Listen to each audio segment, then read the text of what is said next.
Welcome to Sri Ganesh Junior College, Korahel, online lecture series. Now you are listening lecture of biology subject by Mr. Riyaz Sheikh. Human health and diseases. Last लेक्चरमध्ये आपण introduction बघितलं होतं आणि त्यामध्ये आपण चॅप्टरची सवय बघितली होती. आजपासून आपण ह्युमन हेल्थ ॲक्च्युअल सुरू करतोय.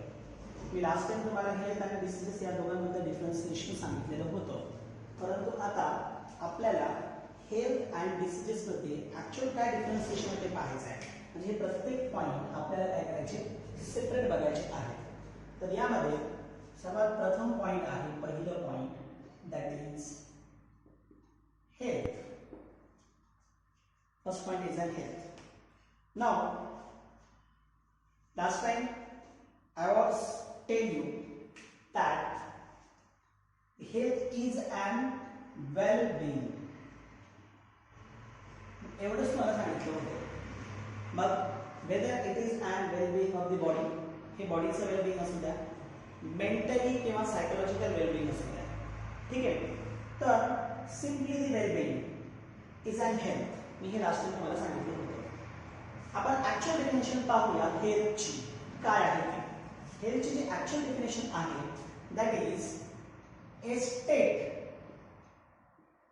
State of body and mind.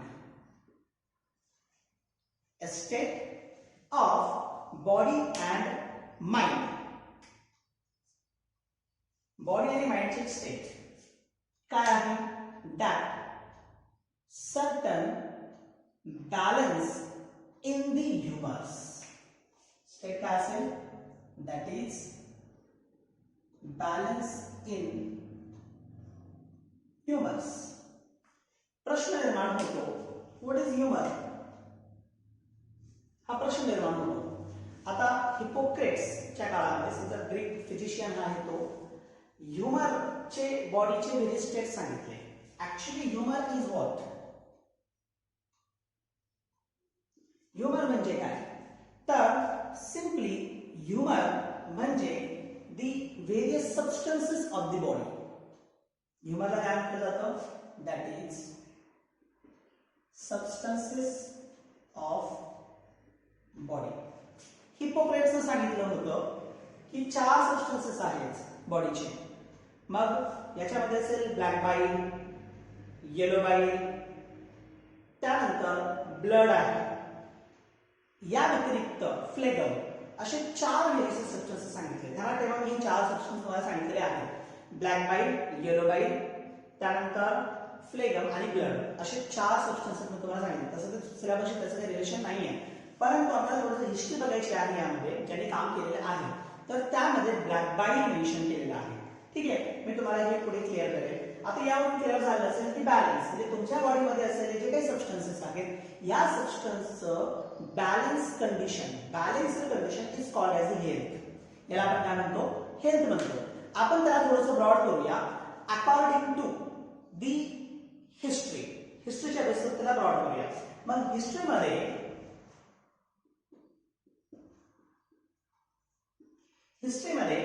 सुरुवातीला हिपोक्रेट्स, मी तुम्हाला सांगितलं Hippocrates he was a Greek physician. ठीक आहे. त्यानंतर भारतातलं that is Indian Ayurveda system of medicine.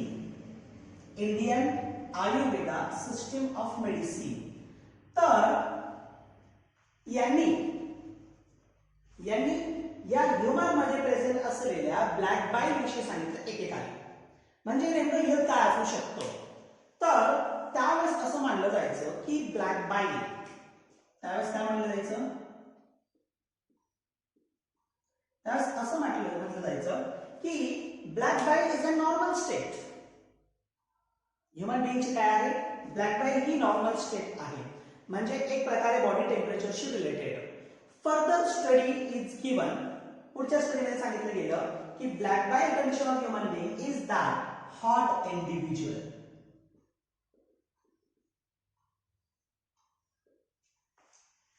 काय? हॉट इंडिव्हिज्युअल म्हणजे which having the fever. तसं सुरुवातीच्या काळामध्ये ह्युमनमध्ये ब्लॅक बाईला अर्थ एन्व्हायरमेंटशी रिलेशन घेतलेलं आहे. मग त्याचा इम्पॅक्ट ह्युमन बॉडीवरती मे बी होत असेल. मग हॉट इंडिव्हिज्युअल किंवा फिवर असलेला individual that is a black बाई, हे क्लिअर झालं. पण सुरुवातीची जी थिअरी त्याची सांगितली जात होती ती सुरुवातीची थिअरी काय होती? That theory explains that is good humour theory. ती थिअरी काय एक्सप्लेन केली जात होती? That is an good humour theory. पहा आता हे हिप्पोक्रेटचं काम आहे. This is an work of Hippocrates and IASM. हे त्यांचं काम आहे आणि त्या पद्धतीने त्यांनी हेल्थला ब्लॅक बाईलची रिलेशन मध्ये काढलं किंवा बॉडीची कंडिशन ब्लॅक बाईलच्या रिलेशन मध्ये घेतलं. मी सेकंड स्टडी तुम्हाला सांगेल. सेकंड स्टडी सर विल्यम हार्वेचं होतं.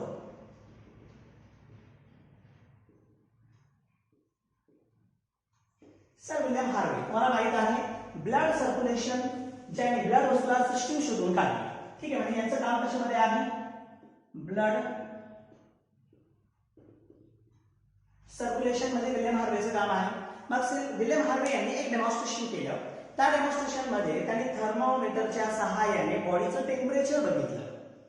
ठीक आहे, थर्मोमीटरच्या सहाय्याने त्यांनी बॉडीचं टेम्परेचर बघितलं आणि बॉडीच्या टेम्परेचर नुसार ब्लॅक बाईलची कंडिशन सांगण्याचा प्रयत्न केला. त्याच्या सहाय्याने सांगत असताना बॉडीचं टेम्परेचर सांगण्याचा प्रयत्न केला. मग त्याच्या सहाय्याने हे क्लिअर झालं हॉट ऑर फीवर्ड कंडिशन. हे त्याच्या सहाय्याने क्लिअर झालं की individual may be hot or fevered. म्हणजे इथे हिपोक्रेट्स आणि IASM काय झालं होतं? गुड ह्युमर थिअरी सांगितली गेली होती. परंतु मग विल्यम हार्वेने काय केलं? He disprove the good humour theory. ही त्याने डिस्प्रूव्ह केली. कसं? की black bile shows hot individual or the fever. हे ते शो करतं. हे कोणाचं काम होतं? Sir William हार्वेचं.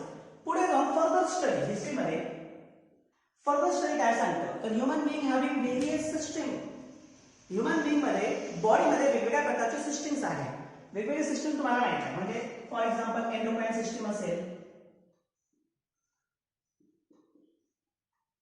तुमची नर्वस सिस्टीम आहे. आपण हेल्थ मध्ये एक डेफिनेशन पण पाहतो फिजिकल फिटनेस. ठीक आहे, मेंटल फिटनेस, सायकोलॉजिकल फिटनेस आपण डेफिनेशन पण पाहतो. मग mental, psychological fitness, physical fitness endocrine nervous सिस्टीमच्या कंट्रोलमध्ये असतं. ठीक आहे, आपण मान्य करतो कंट्रोलमध्ये असतं. पण याच्याही पुढे जाऊन आणखी एक सिस्टीम आपल्या बॉडीमध्ये आहे. We call it immune system. आपण याला काय म्हणतो? Immune system. मग बायोलॉजीमध्ये further study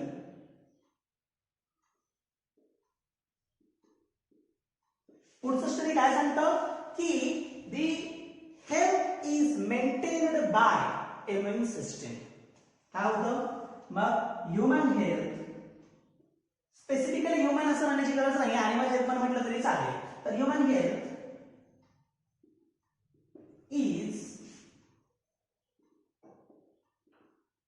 maintained by immune system.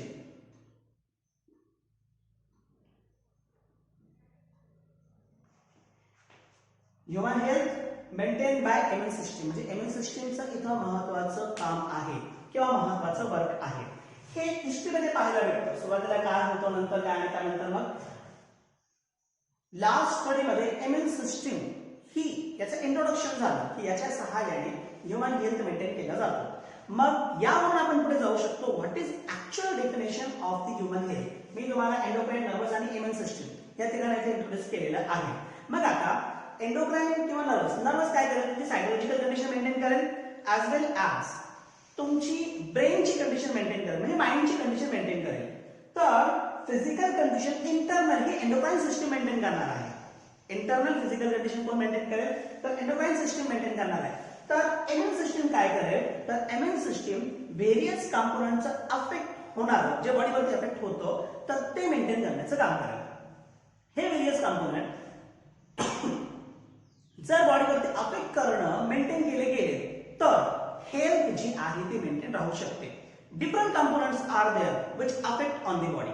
वेगवेगळ्या प्रकारचे कंपोनंट आहेत जे बॉडीवरती काय करतं? अफेक्ट करतं. मग असे कंपोनंट कोणते आहेत?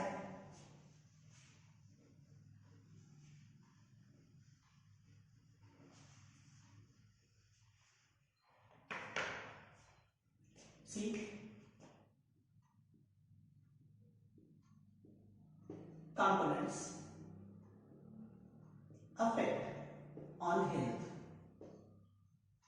वेगवेगळ्या प्रकारचे कंपोनंट आहेत जे हेल्थ वरती अफेक्ट करतात. मग हे कंपोनंट कोणते आहेत जे हेल्थ वरती अफेक्ट करतात? त्यामध्ये सर्वात पहिलं the first factor or component is an genetic disorder. पहिला कंपोनंट जो आहे तो कोणता आहे? That is an genetic disorder. आता from birth if child come with any defect, birth पासून जर चाइल्ड कोणतंही एखादं डिफेक्ट घेऊन येत असेल तर it means that that child having the genetic disorder. Defect from birth. आता हे डिफेक्ट फ्रॉम बर्थ आहे, याचा अर्थ कसं झालंय? हे आले from parent to child. Genetic disorder हा एक इम्पॉर्टंट कंपोनंट आहे जो काय करतो? हेल्थ वरती अफेक्ट करण्याचं काम करतो. Second important component that is infections. Infections whether bacterial infection, whether it is an viral infection, whether it is an fungal infection. Infection कोणतेही असू द्या, हे इन्फेक्शन जे आहे ते बॉडीच्या हेल्थ वरती अफेक्ट करण्याचं काम करतं. म्हणजे हे इन्फेक्शन आतमध्ये वाढलं, मल्टिप्लाय झालं तर काय होतं? हेल्थ मेंटेन राहत नाही. मी तुम्हाला इथे इन्फेक्शन हा एक कंपोनंट सांगितलाय. Now third and most important component which affect to the body health, that is an lifestyle. तिसरं महत्वाचं जे आहे ते लाईफस्टाईल. आता पहा तुमच्या लाईफस्टाईल मध्ये काय काय येतं? तुमच्या लाईफस्टाईल मध्ये तुम्ही काय खाता, काय पिता येतं? एक फूड अँड वॉटर हे तुमच्या लाईफस्टाईल मध्ये येतं. ठीक आहे. त्याच्यानंतर सेकंड थिंग तुमच्या लाईफस्टाईल तुम्ही बॉडीसाठी काय करता? मग बॉडीसाठी काय करता म्हणजे रेस्ट अँड एक्सरसाइजिंग हे तुमच्या लाईफस्टाईल मध्ये 100% येणार आहे आणि हे तुम्हाला बऱ्यापैकी माहित आहे. ठीक आहे. त्यानंतर थर्ड थिंग जे तुमच्या लाईफस्टाईलचं आहे दॅट इज हॅबिट. एखादा हॅबिट जे तुम्हाला असेल किंवा नसेल, may be lack or may be present, एखादा हॅबिट असेल किंवा नसेल. मग हे जे कंपोनंट आहे हे जे लाईफस्टाईल मेन्शन करतात किंवा लाईफस्टाईल शो करतात, तर हे कंपोनंट तुमच्या बॉडीवरती अफेक्ट करत असतात. आता हे तुम्हाला माहित आहे, हे मला काही एक्सप्लेन करण्याची गरज नाही. Food, if food is an unhygienic or water is an unhygienic, then it will be affect. If rest is more and exercise is less, affect to the health. याच मध्ये का हे जर कन्वर्ट झालं, बॅलन्स रेस्ट असेल आणि perfect exercise असेल तर काय it will be maintain your health. Habit, त्याचं हॅबिटही महत्वाचं आहे या ठिकाणी.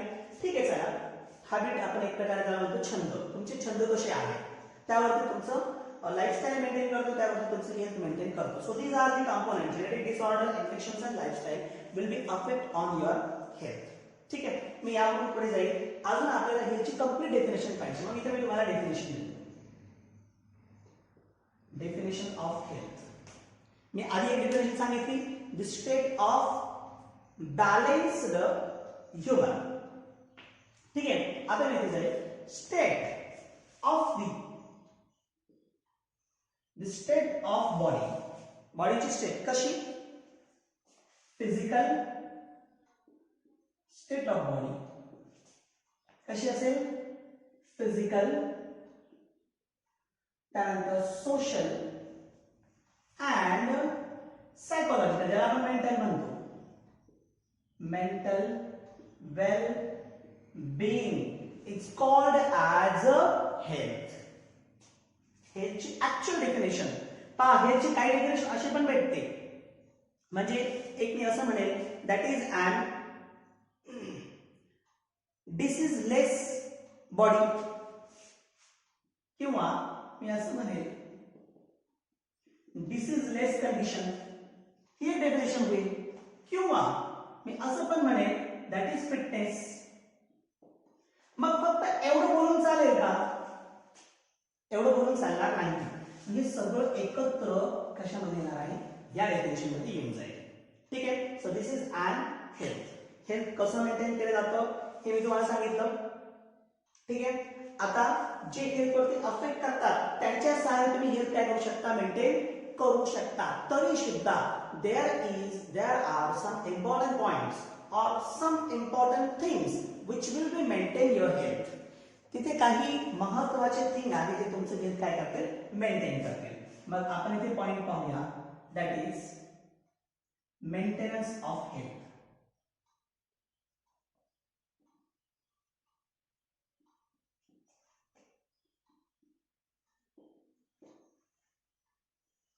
How will you maintain your health?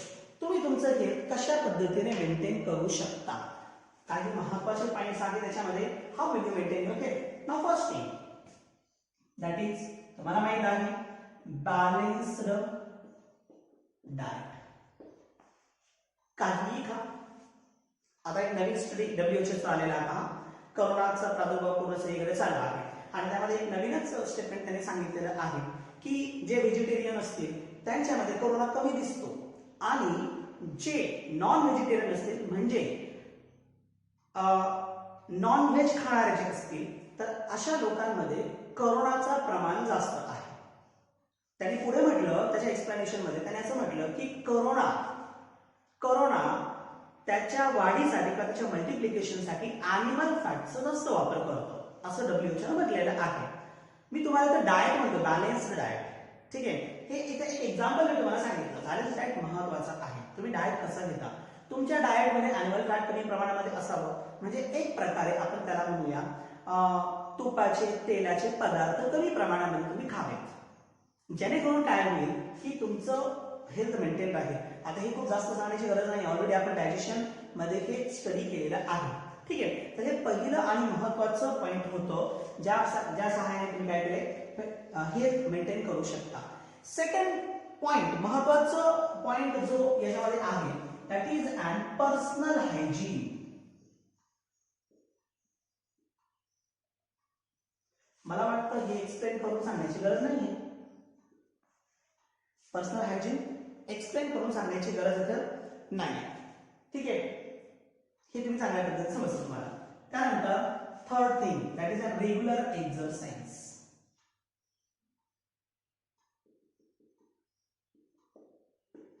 तुम्ही एक्झरसाइज रेग्युलर जर ठेवला तरी सुद्धा काय होईल, तुमचं हेल्थ मेंटेन राहील. या व्यतिरिक्त म्हणजे इथे जर असं आहे, हा महत्वाचा point, yoga physical, mental, social तिन्ही प्रकारामध्ये काम करतो. ठीक आहे. त्यानंतर पुढे हा एक महत्वाचा पॉइंट आहे किंवा असेल जो 5 नंबरचा आहे, जो हेल्थ तुमचं काय करतो, मेंटेन करतो. आणि त्याच्यामध्ये आहे that is an awareness. Awareness कशाचं? Of various diseases. तुम्हाला डिसीजेसचं अवेअरनेस हवंय. या डिसीजेसचं किती प्रमाणामध्ये बॉडीमध्ये इम्पॅक्ट होणार आहे याचंही अवेअरनेस तुमच्यामध्ये असणं गरजेचं आहे. ठीक आहे. म्हणजे अवेअरनेस जर असेल तर आपण काय करू शकतो, स्वतःला त्यापासून वाचवू शकतो किंवा स्वतःच्या बॉडीला त्यापासून दूर ठेवू शकतो. ठीक आहे. तर हा एक महत्वाचा पॉइंट होता यामध्ये. त्यानंतर पुढे आणखी एक महत्वाची कंडिशन, महत्वाची थिंग जे तुमचं हेल्थ मेंटेन करतं, व्हॅक्सिनेशन.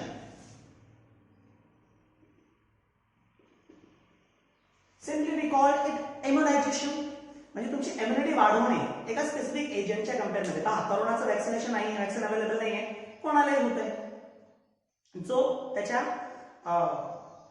रेंजमध्ये येत असेल किंवा त्याच्या कॉन्टॅक्टमध्ये येत असेल त्याला होणार आहे. व्हॅक्सिनेशन नाही. म्हणजे प्रॉपर व्हॅक्सिनेशन हे फ्रॉम बर्थ पासून प्रॉपर व्हॅक्सिनेशन महत्वाचं आहे, जे व्हेरियस डिसीजेस पासून आपल्याला वाचवू शकतो किंवा आपल्या बॉडीला ते वाचवू शकतो. यानंतर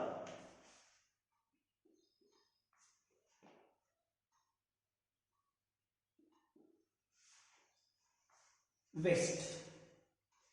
आपल्याकडे आपल्या घरामध्ये प्रेझेंट असलेलं जे वेस्ट आहे त्याचं proper disposal,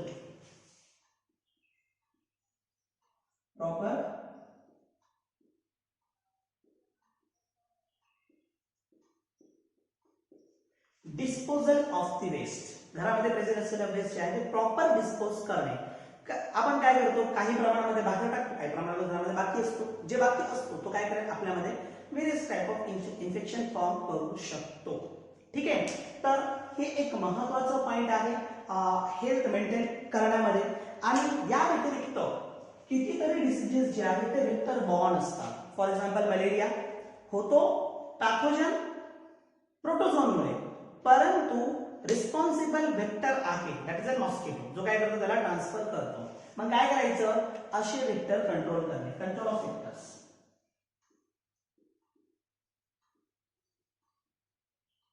Control of vectors which are responsible for the various type of diseases. आणि शेवटी मेंटेनन्स ऑफ सोशल और एन्व्हायरमेंटल हायजीन किंवा हायजीनिक कंडिशन. ते मी सुरुवातीला तुम्हाला पर्सनल हायजीन सांगितलं, त्यामुळे तो परत रिपीट करण्याची गरज नाही. So these are most important points which maintains our health. ठीक आहे. आपण आता पुढे जाऊया. म्हणजे हे सगळे पॉइंट इथे महत्वाचे होते ज्याच्या सहाय्याने तुम्ही तुमची हेल्थ काय करू शकत होता, मेंटेन करू शकत होता. आता आपल्याला पुढे जायचंय. पहा, हेल्थ मेंटेन करण्यासाठी बॉडीमध्ये नॅचरली काही महत्वाचे कंपोनेंट प्रेझेंट आहे किंवा काही महत्वाचे स्ट्रक्चर प्रेझेंट आहे. आणि हे जे स्ट्रक्चर्स आहेत हे स्ट्रक्चर्स तुमच्या बॉडीची हेल्थ मेंटेन करण्याचं काम करतो. एकीकडे तुम्ही आर्टिफिशियली इम्युनायझेशन करत आहात, म्हणजे तुमच्या बॉडीला रेडी करत आहात. कशासाठी, for the purpose to prevent from any infection. हे कशासाठी, वॅक्सिनेशनच्या सहाय्याने एक प्रकारे तुम्ही तुमच्या बॉडीची काय करताय, इम्युनिटी वाढवताय. म्हणजे हेल्थ मध्ये सर्वात महत्वाचं काम तुमच्या बॉडीची इंटरनल ताकद, इंटरनल पॉवर, एक प्रकारे आपण म्हणूया ॲबिलिटी ऑफ द रेजिस्टन्स. आपल्याला हे म्हणावं लागेल.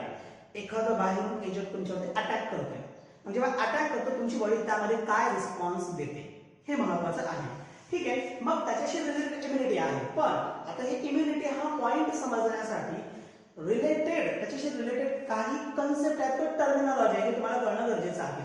ही टर्मिनॉलॉजी आपण पाहूया, जे गरजेचे आहेत, त्याच्याशिवाय तुम्हाला इम्युनिटी समजणार नाही. Various terminology related to the immunity. आता ह्या टर्मिनॉलॉजीज कोणकोणत्या आहेत जे इम्युनिटीशी रिलेटेड आहेत, इथं क्लिअर करतो. Terminology related to immunity, related to the immunity.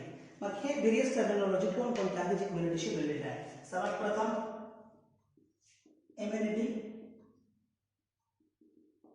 मी आधीही क्लिअर केलेला आहे. व्हॉट इज इम्युनिटी, काय आहे, resistance of the body,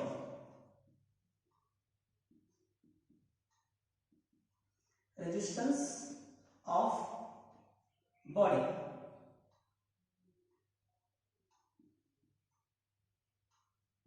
to prevent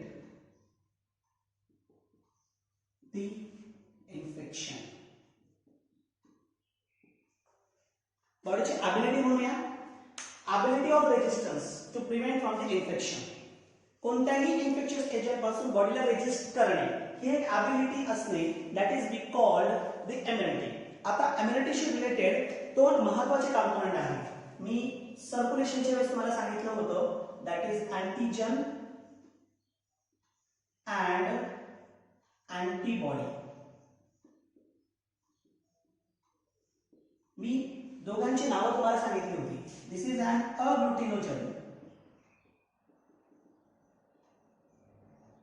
and this is an agglutinin.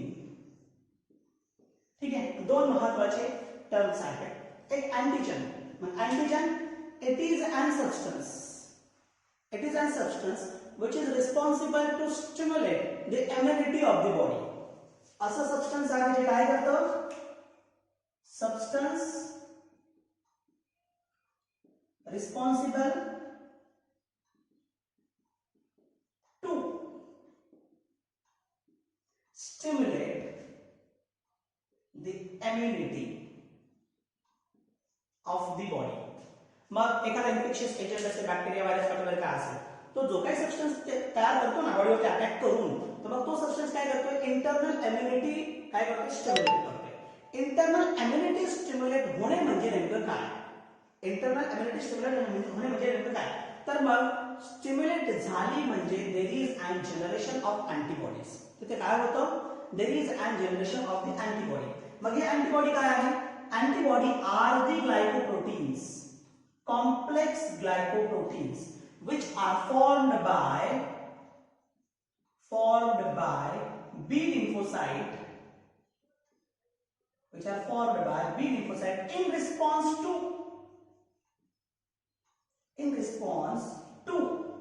antigen, in response to antigen, that is called as a antibody. ठीक है, ही एक third terminology आहे. Now, fourth terminology, that is anti-serum.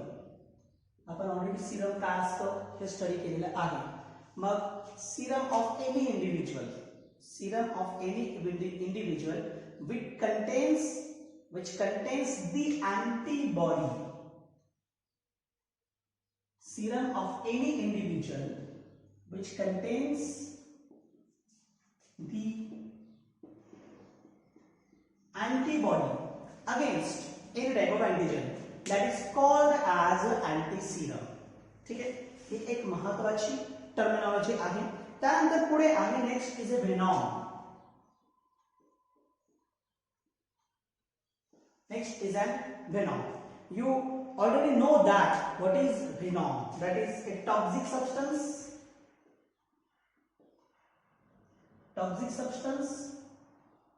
which is produced by snake or the insect,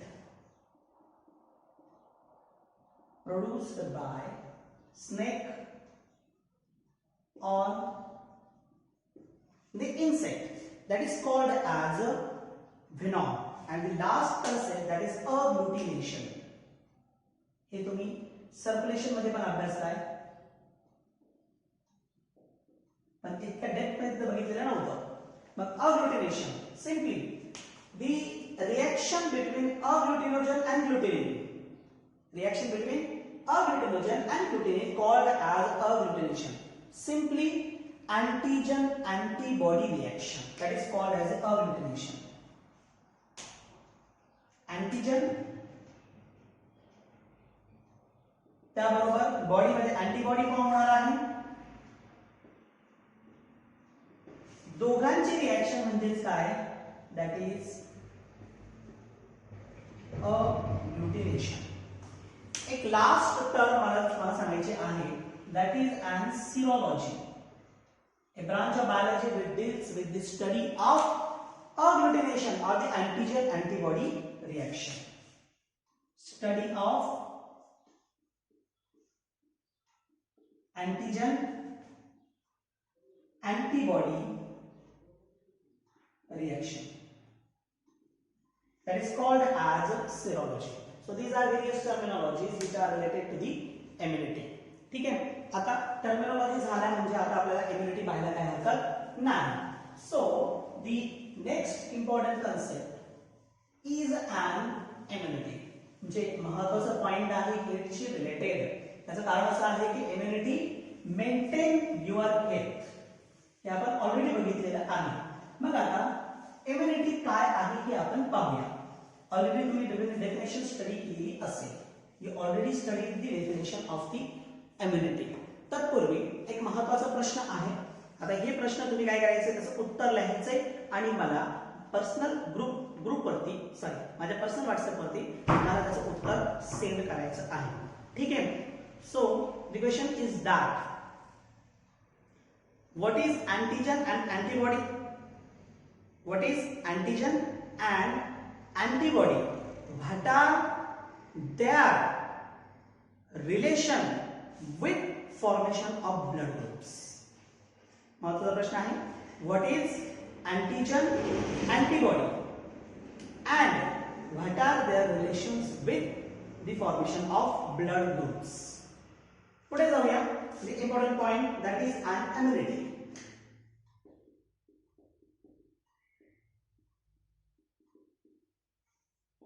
आपण definition study केलेली आहे. The ability of the body to resist the infectious agent that is called as immunity. बॉडीला infection पासून वाचवण्याच्या ताकदला किंवा पॉवरला किंवा ॲबिलिटीला आपण immunity असं म्हणतो, जी आपल्या बॉडीमध्ये नॅचरली ॲज वेल एज ॲक्वायर्ड पद्धतीने डेव्हलप केली जाते. तुम्ही पाहिलेलं असेल पहा ऑलरेडी की तुम्ही जेव्हा श्वासोच्छवास करता म्हणजे श्वास घेता तर कितीतरी बॅक्टेरिया तुमच्या बॉडीमध्ये एंटर होतात, पण सगळेच बॅक्टेरिया इन्फेक्शन करतात, सगळेच बॅक्टेरिया डिसीजेस फॉर्म करतात नाही. याचं कारण असं आहे की तुमची इम्युनिटी सिस्टीम काय करते, कितीतरी बॅक्टेरिया जे आहेत त्यांच्या विरोधात लढते आणि त्यांना इनॅक्टिव्ह बनवण्याचं काम करते. काही असे बॅक्टेरिया किंवा व्हायरसेस असतील जे तुमच्या बॉडीवरती इन्फेक्शन करण्याचं काम करतात किंवा डिसीजेस करतात. मग जी सिस्टीम त्यासाठी लढते that system is an immunity system. ठीक आहे. तर इम्युनिटी ही जी आहे ती तुम्हाला बघायची आहे, ती वेगवेगळ्या फॉर्म मध्ये बघायची आहे. There are 2 types of immunity. त्याचं 4 फॉर्म मध्ये तुम्हाला इम्युनिटी दाखवतो.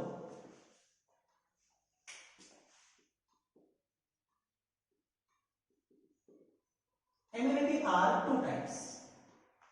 एक आहे स्पेसिफिक, ज्याला आपण ॲक्वायर्ड इम्युनिटी म्हणतो. ॲक्वायर्ड इट इज स्पेसिफिक, कारण डिसीज झाल्यानंतर तुमच्या बॉडीमध्ये तयार होतो म्हणजे स्पेसिफिक झाली. आणि दुसरी आहे innate immunity. It is a non specific. डिसीजच्या पूर्वीच फ्रॉम बर्थ तुमच्या बॉडीमध्ये फॉर्म झालेली असते. परत ॲक्वायर्ड इम्युनिटी आणि इननेट इम्युनिटी दोघांमध्ये प्रकार पडतात. ॲक्वायर्ड मध्ये एक आहे नॅचरल आणि एक आहे आर्टिफिशियल. म्हणजे नॅचरल अँटीबॉडीच्या सहाय्याने अँटीबॉडी तुमच्या बॉडीमध्ये देते with help of milk, mother's milk. Artificial व्हॅक्सिनेशनच्या सहाय्याने. इननेट इम्युनिटी मध्ये सुद्धा नॅचरल आणि आर्टिफिशियल आहे.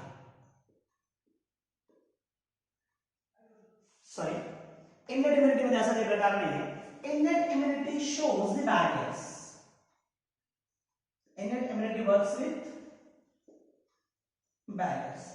4 प्रकारचे बॅरियर्स आहेत ज्याच्या सहाय्याने इननेट इम्युनिटी तुमच्या बॉडीमध्ये काम करते. मग त्यामध्ये एक आहे फिजिकल, दुसरी आहे फिजिओलॉजिकल, तिसरी आहे सेल्युलर आणि चौथी आहे cytokine barriers. Physical, physiological, cellular आणि सायटोकाईन बॅरियर असे 4 प्रकारचे बॅरियर्स आहेत ज्यांच्या सहाय्याने इननेट इम्युनिटी तुमच्या बॉडीमध्ये काम करते. आता तुम्ही इकडे आल्यानंतर ॲक्वायर्ड मध्ये नॅचरल आणि आर्टिफिशियल दोघांमध्ये सुद्धा दोघांमध्ये इकडे पॅसिव्ह आणि ऍक्टिव्ह असे 2 प्रकार पडतात दोघांसाठी, नॅचरल साठी पण आणि आर्टिफिशियल साठी. ते प्रत्येकी 1 बाय 1 आपण पाहूया सेपरेटली. आता आपण पुढे जाऊया. That is an innate immunity.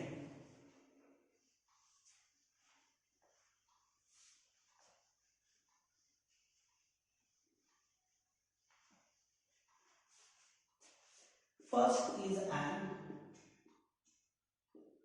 innate immunity.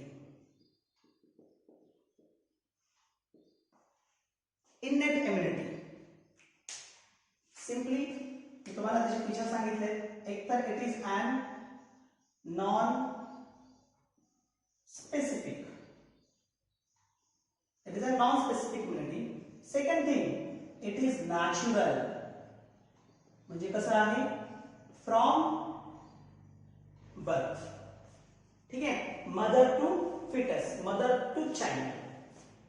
म्हणून नॅचरल आहे बर्थ पासून याचा अर्थ it is an genetic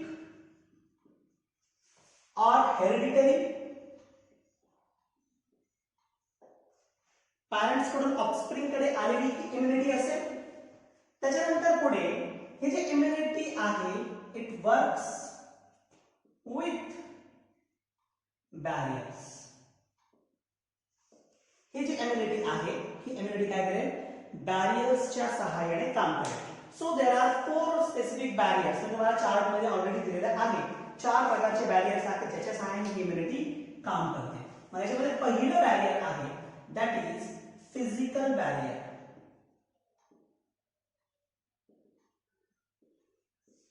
barrier अडथळा एंट्री पासून. मग फिजिकल बॅरियर मधून तुम्हाला ऑलरेडी माहित आहे 2 महत्त्वाचे फिजिकल बॅरियर आहेत. एक तर तुमची स्किन. ध्यानात ठेवा आउटर लेअर स्किनचं इट इज डेड आणि डेड असल्या कारणानं hence there is no multiplication of infectious agent. Infectious एजंटचं मल्टिप्लिकेशन तिथे होणार नाही कारण आउटर लेअर हा कसा आहे, डेड आहे. इवन काही सिक्रेशन्स पण त्या स्किन वरती असतात. स्वेट सिक्रेशन असतं, सिबॅशियस सिक्रेशन असतं. हे दोन्ही सिक्रेशन जे आहेत ते अँटीबायोटिक आहे. पुढे जाऊ second that is an mucus.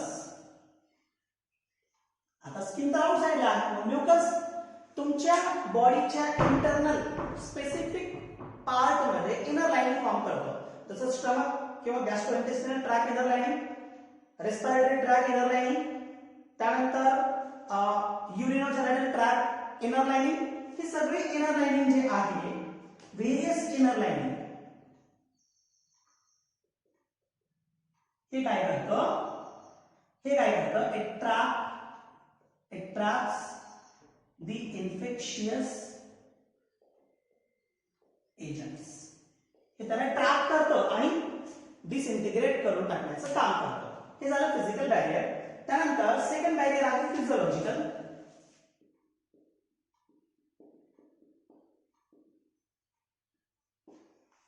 Physiological मध्ये बॉडीची वेरियस कंडिशन्स रिस्पॉन्सिबल आहे. फिजिओलॉजिकल बॅरियर मध्ये एक येतं पीएच. ठीक आहे. Acidic condition मध्ये in acidic condition the bacteria can't multiply. acidic condition मध्ये बॅक्टेरिया मल्टिप्लाय होत नाही. स्किनचं आउटर 3 to 4 pH असतं. Skin 3 to 4 pH. ठीक आहे. या व्यतिरिक्त temperature in higher temperature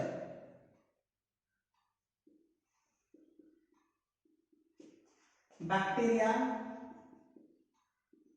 will be destroyed. Higher temperature मध्ये काय होतं, बॅक्टेरिया डिस्ट्रॉय होतात. टेम्परेचर आहे. त्यानंतर थर्ड मोस्ट कंडिशन फिजिओलॉजिकल मध्ये दॅट इज सिक्रेशन्स. मग आता त्याच्यामध्ये वेगळे सिक्रेशन आहे. स्वेट आहे, त्यानंतर तुमचं टीयर आहे, त्यानंतर तुमचं सिबम आहे. हे वेगळे सिक्रेशन्स आहेत. All are having antibiotic activity. All are having antibiotic activity. मग अँटीबायोटिक ऍक्टिव्हिटी असल्यामुळे काय होऊ शकतं, हे जे सिक्रेशन्स आहेत हे अशा इन्फेक्शियस एजंटला बॉडीमध्ये एंटर होऊ देणार नाही. म्हणजे एक प्रकारे बॅरियर म्हणून काम करेल. ठीक आहे. This is physiological. आता याच्यामध्ये 2 बॅरियर राहिले आणि अक्वायर्ड इम्युनिटी बॅरियर. हे आपण काय करूया नेक्स्ट लेक्चर मध्ये पाहूया. थँक्यू.